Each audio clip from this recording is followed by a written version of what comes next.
NTA UGC net JRF 2024-25 exam के लिए जो पेपर फर्स्ट की क्लास है, ये हमारी दूसरी क्लास है। इससे पहले की क्लास आपने नहीं देखी है तो ज़रूर देख लीजिएगा। तो सभी साथियों का हार्दिक स्वागत है Himalayan Hindi academy YouTube channel पर। साथियों, यदि आपको NTA UGC net paper first और हिंदी साहित्य की क्लास करनी है तो आप हमारे साथ जुड़ सकते हैं। यहाँ पे आपको हिंदी साहित्य सभी एग्ज़ाम के लिए और UGC net JRF paper first की क्लास मिलने वाली है। यहाँ पे आपको वीडियो लेक्चर मिलेंगे, लाइव क्लासेस मिलेंगी, पीडीएफ फाइल्स मिलेंगी, ग्रुप डिस्कशन मिलेंगे। तो आप ज्वाइन कर सकते हैं हमारा टेलीग्राम ग्रुप।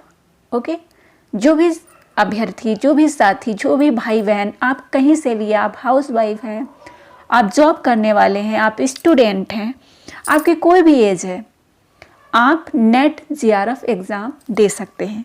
नेट का एग्ज़ाम तो आप किसी भी एज में दे सकते हैं, बशर्ते आप जेआरएफ के लिए एक एज लिमिट है। ठीक है, तो अभी फॉर्म अप्लाई हो रहे हैं। अभी तक आपने फॉर्म अप्लाई नहीं किया है तो कर दीजिएगा। हम यहाँ पे आपको हिंदी साहित्य और पेपर फर्स्ट की क्लास प्रोवाइड करा रहे हैं।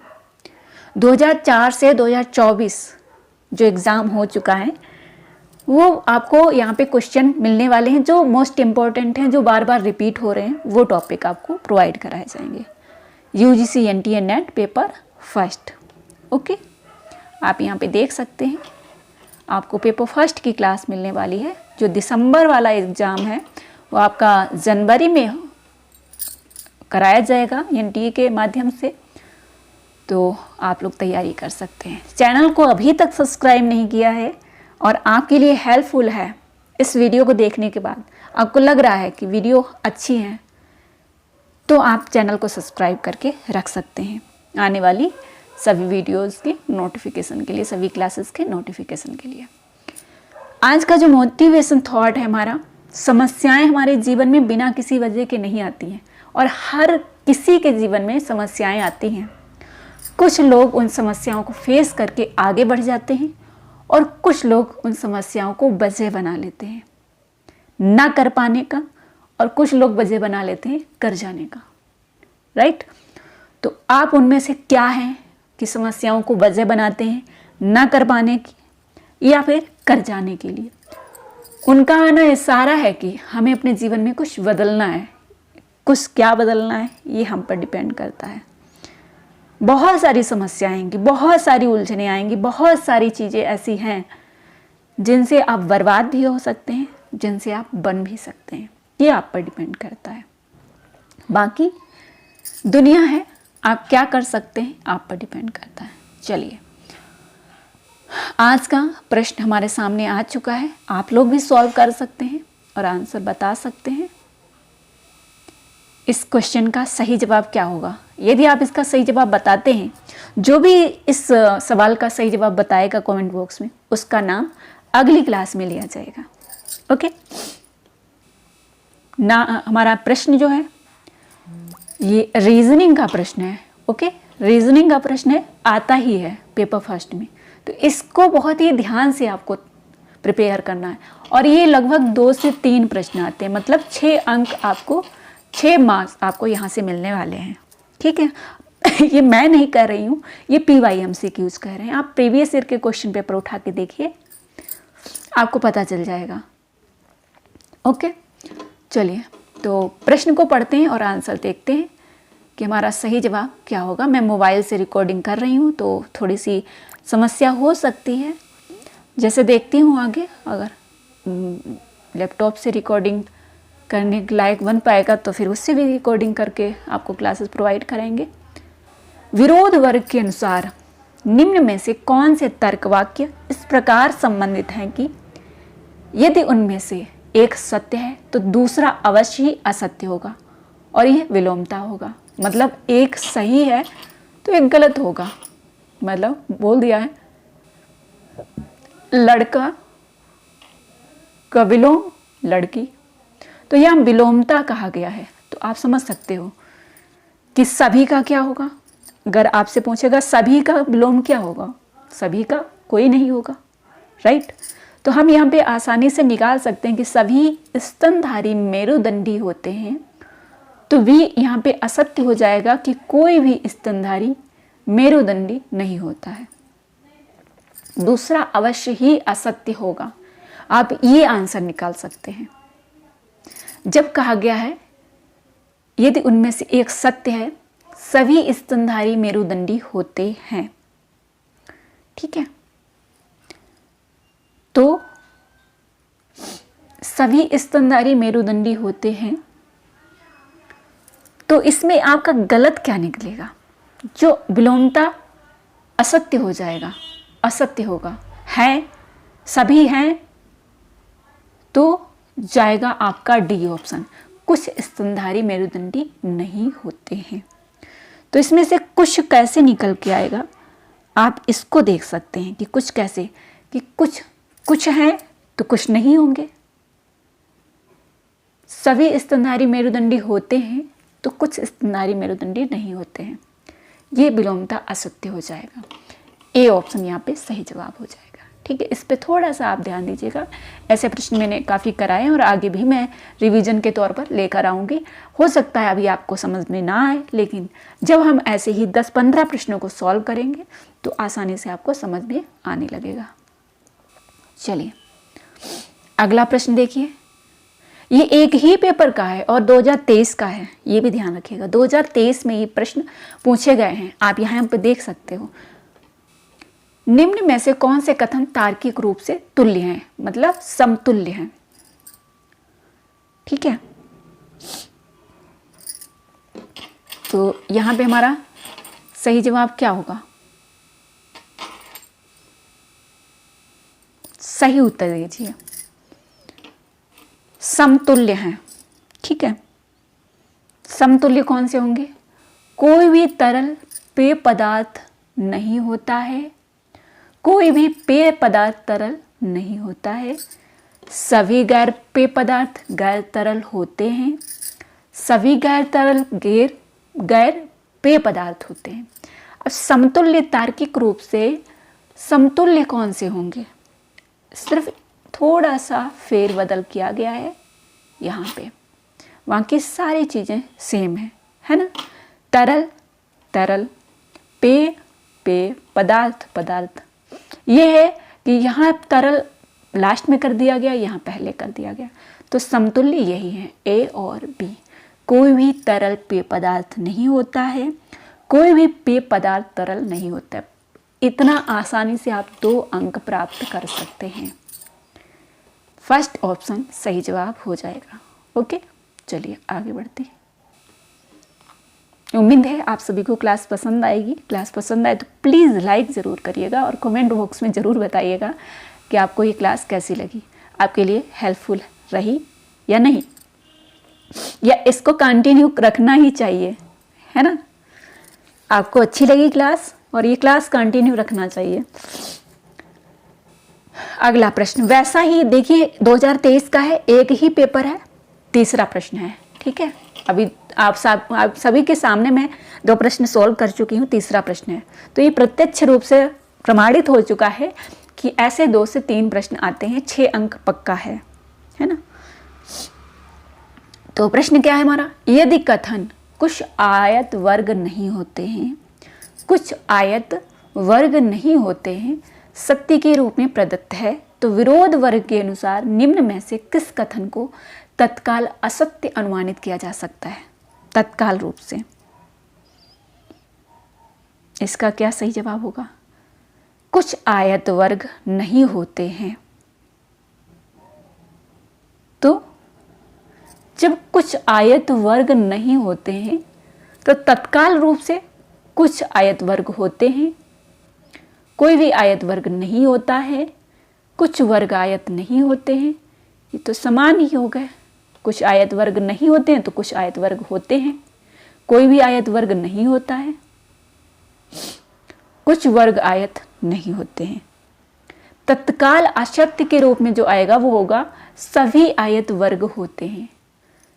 जब यहाँ बोल दिया गया है कुछ आयत वर्ग नहीं होते हैं तो सभी आयत वर्ग कैसे होंगे, राइट। तो ये हमारा आंसर यहाँ पे आ जाएगा फर्स्ट, राइट। चलिए आगे बढ़ते हैं। थोड़ा सा रिवीजन करने की ज़रूरत है, प्रैक्टिस करने की ज़रूरत है और ये प्रश्न हमारे सही होने लगेंगे, ठीक है। यदि कथन कुछ आयत वर्ग नहीं होते हैं, ठीक है, आप इसको बना के देख सकते हैं। कुछ आयत वर्ग नहीं होते हैं, सत्य के रूप में प्रदत्त है, तो विरोध वर्ग विरोध कर रहे हैं। विरोध कौन कर रहा है? विरोध वर्ग के अनुसार निम्न में से किस कथन को तत्काल असत्य अनुमानित किया जा सकता है? तो जब कुछ नहीं है तो कुछ होंगे, और यहाँ कहा गया कि सभी आयत वर्ग होते हैं, यही असत्य हो जाएगा। चलिए आगे बढ़ते हैं अगले प्रश्न की तरफ। ये आपका प्रश्न आ गया है कुछ अलग। ये इंडियन लॉजिकल पढ़ते हैं ना, इंडियन लॉजिकल, भारतीय तर्कशास्त्र, हमारा असर्शन और रीजन के ये प्रश्न होते हैं। इसमें कहा गया है कि भारतीय शास्त्रीय न्याय दर्शन के अनुसार ध्वनि शाश्वत है क्योंकि यह श्रव्य है, युक्ति दोषयुक्त है।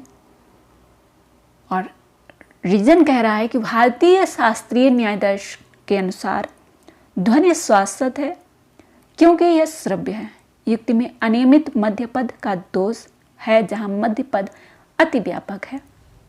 तो यहाँ पे साथियों आपका सही जवाब जो होगा, क्योंकि इसको तो आप पढ़ेंगे, रीजनिंग है, ठीक है, तर्क है, भारतीय शास्त्रीय तो न्याय दर्शन, तो ये आपका इंडियन लॉजिकल रीजनिंग जो है उससे ध्वनि शाश्वत है क्योंकि ये श्रव्य है, युक्ति दोषयुक्त है। दोषयुक्त है ये गलत है। 4 ऑप्शन, कथन 1 असत्य है लेकिन कथन 2 सत्य है।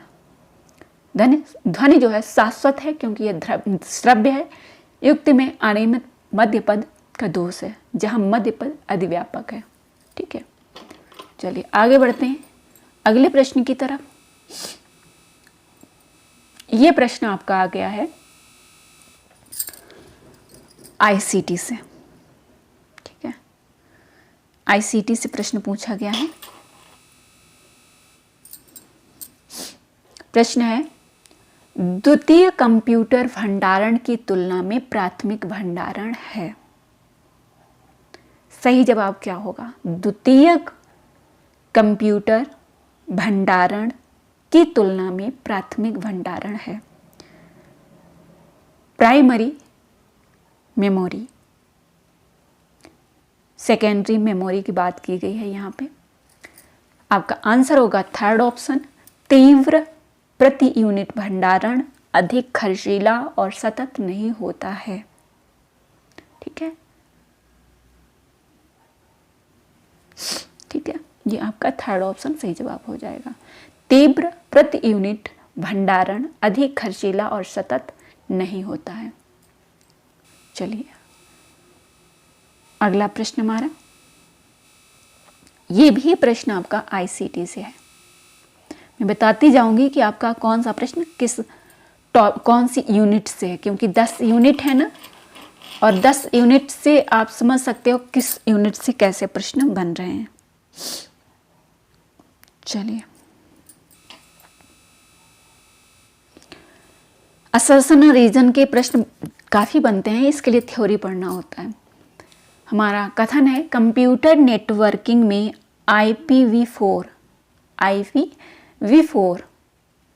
एड्रेस की तुलना में IPv6 एड्रेस 4 गुना बड़ा होता है।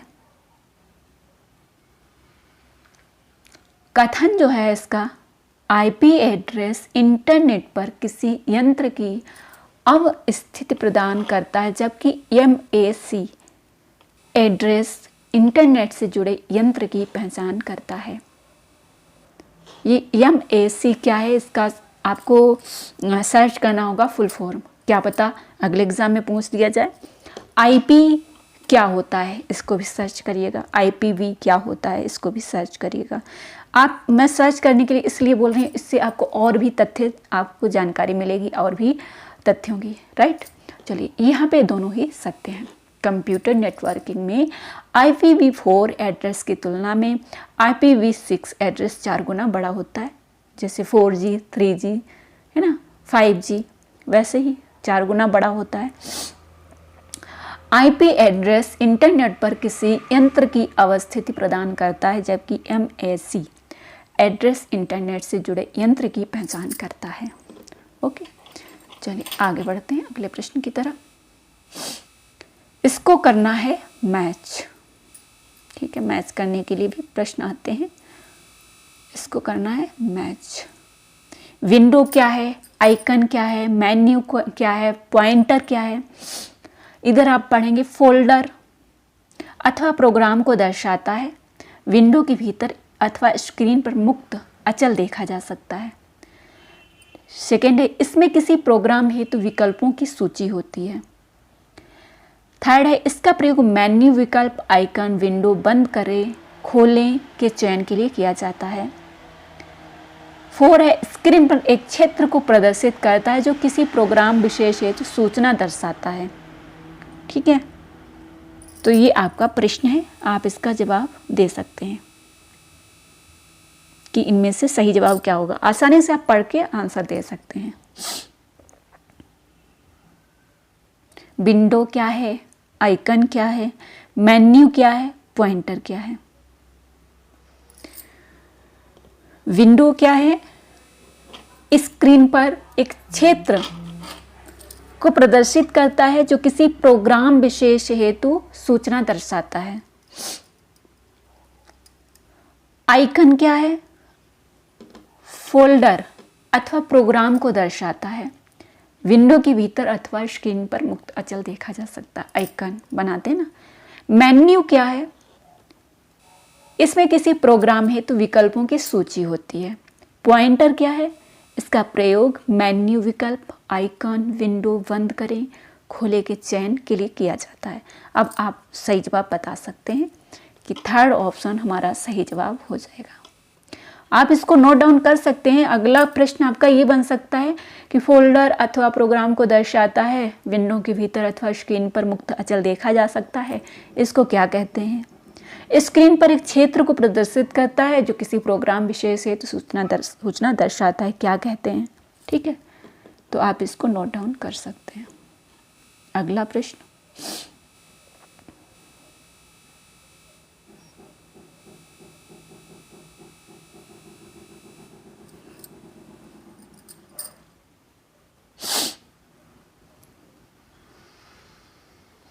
प्रोड्यूसर गैस के बारे में निम्नलिखित में से कौन कौन सही है। यह ठोस जैव संहितीप से गैसीय ईंधन में रूपांतरण का प्रतिफल है, फर्स्ट ऑप्शन।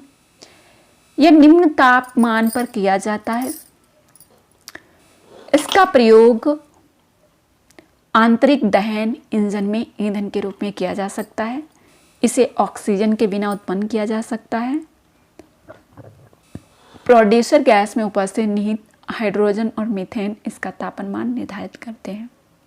जो प्रोड्यूसर गैस होता है, यहाँ पे 4 ऑप्शन सही जवाब होगा ACE। आप चाहें तो नोट कर सकते हैं ACE। ओके, सही जवाब होगा। चलिए आगे बढ़ते हैं। आपका प्रश्न यहाँ पे, और हाँ, ये इन्वायरमेंट से प्रश्न है आपका। ठीक है, इन्वायरमेंट से प्रश्न है।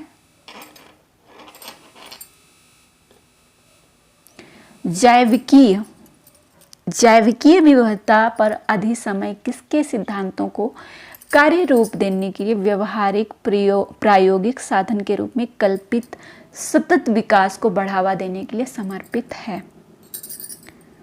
तुम्हारा सही जवाब हो जाएगा बी ऑप्शन, कार्यसूची 21।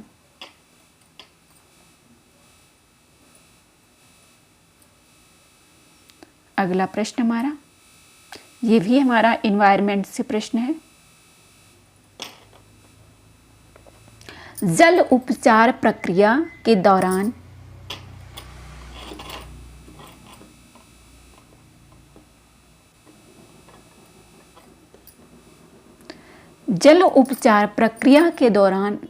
अपनाए जाने वाले निम्नलिखित चरणों को अनुक्रम में सुव्यवस्थित कीजिए। स्कंदन, निस्यंदन, छानन, अवसादन। इस प्रश्न का क्रम आप सभी को लगाना है और बताना है कि इसका सही जवाब क्या होगा कमेंट बॉक्स में, क्योंकि इस क्वेश्चन को एनटीए द्वारा ड्रॉप किया गया था। तो इसको आप सर्च करेंगे कि जल उपचार प्रक्रिया के दौरान अपनाए जाने वाले निम्नलिखित चरणों को अनुक्रम से लगाना है। ठीक है, तो मोस्ट इम्पॉर्टेंट प्रश्न है, आप इसको थोड़ा सा सर्च करिए, इसके बारे में जानिए, ज़्यादा बेहतर रहेगा। ठीक है, मैं आपको टॉपिक प्रोवाइड करा रही हूँ। चलिए अगला प्रश्न देखें। ये भी प्रश्न आपका एनवायरमेंट से है। अभिकथन क्या है? मानव प्राणी सहित, ओके, मानव प्राणी सहित अनेक प्रजातियों के ऊतकों में डीडीटी का जैव संचयन होता है। कारण है डीडीटी जल में सापेक्षता अघुलनशील होता है, लेकिन वसा और तेल में आसानी से घुलनशील होता है। तो इसमें सही जवाब क्या होगा? दोनों ही सही है, दोनों, एक और आर, ए और आर सत्य है और आर ए की सही व्याख्या भी कर रहा है। मानव प्राणी सहित अनेक प्रजातियों के ऊतकों में डीडीटी का जैव संचयन होता है और इसका जो तर्क है वो कह रहा है कि डीडीटी जल में सापेक्षता अघुलनशील होता है, लेकिन वसा और तेल में आसानी से घुलनशील होता है। वसा और तेल में ये आसानी से घुल जाता है, वैसे ये अघुलनशील होता है। अगला प्रश्न, ये भी आपका एनवायरमेंट से प्रश्न है। सहस्त्राब्दी विकास लक्ष्य एसडीजी पढ़ा होगा, नहीं पढ़ा है तो पढ़ लीजिए, मोस्ट इंपॉर्टेंट टॉपिक है। कितने हैं सहस्त्राब्दी विकास लक्ष्य? ठीक है, सतत विकास लक्ष्य कितने हैं, ये सारा कुछ आपको तैयार करना। मुख्यतः विकासशील या निर्धन देशों पर लक्षित थे और सतत विकास लक्ष्य सभी देशों के लिए लक्षित हैं, चाहे वे विकसित हों या विकासशील या निर्धन हों। सहस्त्राब्दी विकास लक्ष्य मुख्यतः विकासशील या निर्धन देशों पर लक्षित है और ये जो सतत विकास लक्ष्य हैं वो विकसित हैं, विकासशील हैं या निर्धन हैं, सभी पर लक्षित हैं। दोनों सत्य हैं। ठीक है, दोनों ही सत्य हैं। इनके बारे में थोड़ा सा अच्छे से पढ़ लीजिएगा क्योंकि आपकी परीक्षा की दृष्टि से मोस्ट इम्पोर्टेंट है। आ गया सबसे फेवरेट हमारा, ये टॉपिक पढ़ना, ये यूनिट पढ़ना बहुत ही अच्छा लगता है, मुझे तो लगता है, आपको लगता है, आप बताइएगा। ठीक है, वैसे तो सभी यूनिट पढ़ना ही है, बट जिसमें आपको कहते हैं ना थोड़ा इंटरेस्ट आता है। वैसे मुझे तो ये हायर एजुकेशन का जो टॉपिक है या जो रिसर्च का टॉपिक है या जो टीचिंग का टॉपिक है वो पढ़ना बहुत अच्छा लगता है। हंटर आयोग की क्या सिफारिश थी? हंटर आयोग बताइए, पढ़ा है आपने हंटर आयोग कब आया था? इसके बारे में कुछ पढ़ा हो? अगर नहीं पढ़ा है तो पढ़ लीजिएगा। हंटर आयोग है, इस्पात समिति है, जो आपका शिक्षा वाला जो आया था, नई शिक्षा पॉलिसी, वो है, ये आप पढ़ लीजिएगा। थर्ड ऑप्शन, उच्चतर शिक्षा में गैर सरकारी उद्यम की भागीदारी, इसने सिफारिश की थी हंटर आयोग ने। Third option is right answer. एक और प्रश्न आपका आ गया है। वर्ष 1882 में किस विश्वविद्यालय की बोझ को कम करने के लिए लाहौर में पंजाब विश्वविद्यालय की स्थापना की गई थी? कोलकाता में। ओके, याद रखिएगा 1882 में। प्रश्न आपका यह बन सकता है, पंजाब विश्वविद्यालय की स्थापना कब की गई थी? 1882 में, डायरेक्ट पूछा जा सकता है। फिर एक बार आपका आ गया है हायर एजुकेशन का प्रश्न। प्रश्न क्या है? द्वितीय पंचवर्षीय योजना के दौरान विश्वविद्यालय अनुदान आयोग द्वारा निम्नलिखित में से कौन से कदम उठाए गए थे? विश्वविद्यालय अनुदान आयोग मतलब यूजीसी। ए, बी और सी, ये 3 कदम उठाए गए थे त्रिवर्षीय स्नातक पाठ्यक्रम का पुनर्स्थापन, मतलब जो स्नातक है वो 3 वर्ष का होना चाहिए। पुस्तकालयों और प्रयोगशालाओं में सुधार होना चाहिए। विश्वविद्यालय के अध्यापकों की वेतन वृद्धि होनी चाहिए। इसीलिए तो हम लोग असिस्टेंट प्रोफेसर बनना चाहते हैं कि बड़ा सा अमाउंट हम लें, एक बड़ी सैलरी लें। फिलहाल आसान नहीं है इतना और कठिन भी नहीं है, प्रयासरत रहेंगे तो बिल्कुल बन जाएंगे। ठीक है, थोड़ी सी मेहनत करिए, नेट क्वालिफाई करिए, जेआरएफ क्वालिफाई करिए, जेआरएफ से पीएचडी करिए, पीएचडी हो जाएगी तो कहीं ना कहीं पे असिस्टेंट प्रोफेसर के लिए हमें मिल ही जाएगी पोस्ट, है ना, एक वैकेंसी मिल ही जाएगा, एक पद मिल ही जाएगा, राइट। तो बस पढ़ते रहिए, मेहनत करते रहिए।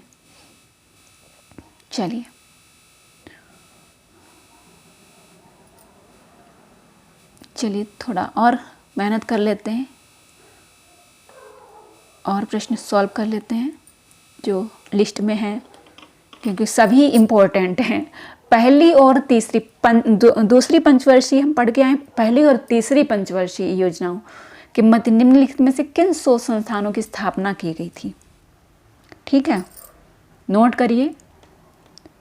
VCD साहा नाविकीय भौतिकी संस्थान, Saha institute of nuclear physics, और लोक भारती और गांधी ग्रामीण संस्थान। इन 300 संस्थानों की स्थापना की गई थी पहली और तीसरी पंचवर्षीय योजनाओं में। मोस्ट इम्पोर्टेंट टॉपिक है पहली पंचवर्षीय योजना, दूसरी पंचवर्षीय योजना, तीसरी पंचवर्षीय योजना, मतलब जिसमें शिक्षा से संबंधित कोई सुधार हुआ है हायर एजुकेशन में, मोस्ट इम्पोर्टेंट है, देख लीजिएगा। ठीक है, पंचवर्षीय योजनाएं भी।